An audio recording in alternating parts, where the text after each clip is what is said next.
I just hate losing. Basically, I hate losing in anything. That is how a sportsman is made up. But the most important thing for me, I don't want to walk out and say, maybe I could have done this. I don't want any maybes. I don't want any what ifs. When I step onto that field, it's a privilege, it's an honor for me. And when I walk out, I want to have zero energy left because that is what I'm supposed to do. That is why I'm selected. I'm not selected because I'm privileged or I should be comforted because I've reached the highest level. No, however hard I've worked for age group cricket, this has to be a constant 10 times hard working process on a daily basis because I'm representing my country, and there couldn't be a bigger honor for me every time that I step onto the field. I don't want to leave any stone unturned. I hate having the feeling of maybe I could have gone for that catch. Maybe I could have pushed an extra, yard for an extra run. I just that I somehow can't process. So I'm actually always trying to avoid that feeling, and that's why I go along about my work in a crazy manner where I just have to put all my effort into every ball that I play, field, or I'm a part of. When you go out there and play, you get 100. It's not by chance. You need to understand from ball 1 to 90 or 100 how many ever balls you play, or test matches you play a lot more. What were you doing for all those deliveries so you can repeat it? That's consistency for me. It's not easy. I mean, if you ask me, do I get affected by failure? Yes, I do. Everyone does. I'm human at the end of the day. Um, so it's difficult to process failure at such a big stage. But also you have to understand that, I totally believe in the fact that what's meant to be for you will happen. We were working as hard as we could. All we can do is work hard and put in our best effort. As long as your intent is right, your heart is in the right place, and you're going along the right path, and you're doing things with the right intent, that's all you can do. But success and failure is a part of everything that we do in life, whether it's sport, whether it's in daily life, whether you lose someone close to you, whether it's a problem in your job, anything. It is the truth of life, and you need to be able to accept both with grace. That's the thing that I've learned. You can't go gung ho when you succeed. You can't say, "Oh, I'm the king of the world," or we are invincible now. And when you fail, you can't beat yourself down so much that you can't get up again. So I think you need to feel the hurt. You need to feel, where could I have done things differently? I think failure is a great way or a great opportunity to analyze what went wrong and to improve on those mistakes. Because at the end of the day, cricket is all about that. When you make a mistake while batting, you want to improve it the next time you walk out to play. Or if you play a false shot and you haven't gotten out, you want to improve it the next ball. And I think life is all about that. It's about making mistakes on a regular basis, but having the courage and the acceptance and the clarity to say, okay, I have made a mistake. I'm not going to be egoistic about it. I'm going to lay it down, understand what happened, improve on it, and walk forward. We want to give our best effort possible, but if you focus on things which are only based on success and numbers and results, I don't think you can enjoy the process. And we as a team, we play so well because we enjoy the process. We enjoy being in difficult situations and coming out on top. Basically, what we are doing on a daily basis is competing with ourselves.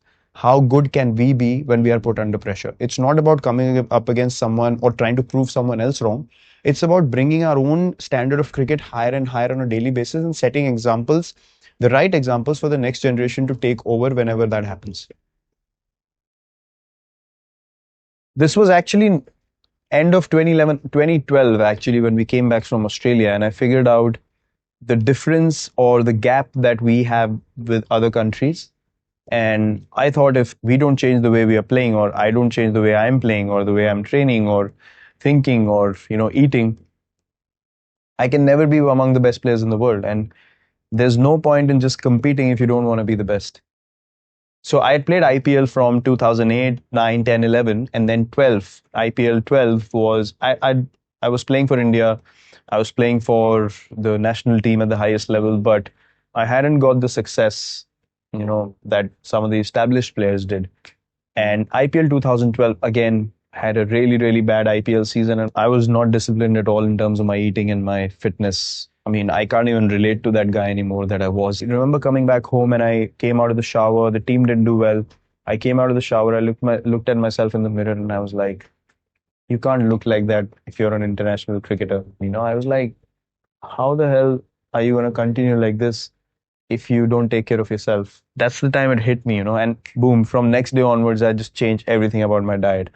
Hitting the gym 2 hours a day, just taking a day off in a week, eating proper lean food. I got away from all kinds of junk. I did not have a cheat day at all, and within 8 to 10 months, I lost about 6 or 7 kgs, and then from then on, it became such an addiction because I saw the results on the field. I felt quicker, I felt lighter, felt more focused, and then I was like, man, this is the path I want to walk. So everything became a learning process for me, and I kept learning and learning and learning, and now I have a total understanding of my physique because I want to maintain the standard that I'm playing at now till the time I finish. I don't want to be standing in the field and not being able to move the way I do right now. It's just not in me to play like that. If I can't do that, I will stop. So that is my vision. I want to be able to contribute till the last day I play for India, the way I'm doing now, with the same energy, the same enthusiasm. So I will do anything and everything in my ability to achieve that on a daily basis. In the World Cup just now that we played, every game my energy was 120%. So I wanted to be the best version of myself. And then I based everything around that vision. And then my training, my diet, my approach towards the game, everything changed.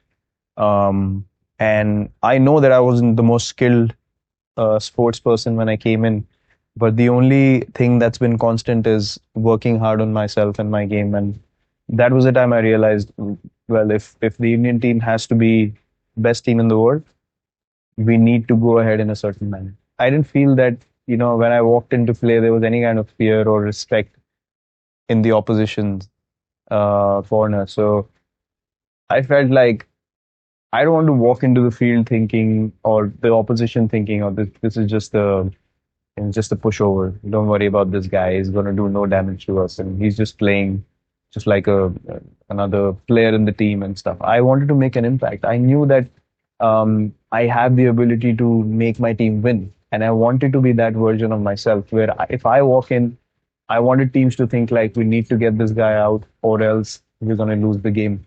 So I thought if I can't have that impact on my team, then I'm not doing justice to, where I am. And if I don't want to be that guy, there's something wrong in my head. Either I've accepted being, lower than what I should be, or I just don't have enough drive in me. So I said I'm gonna unlock my max potential and achieve what I should be.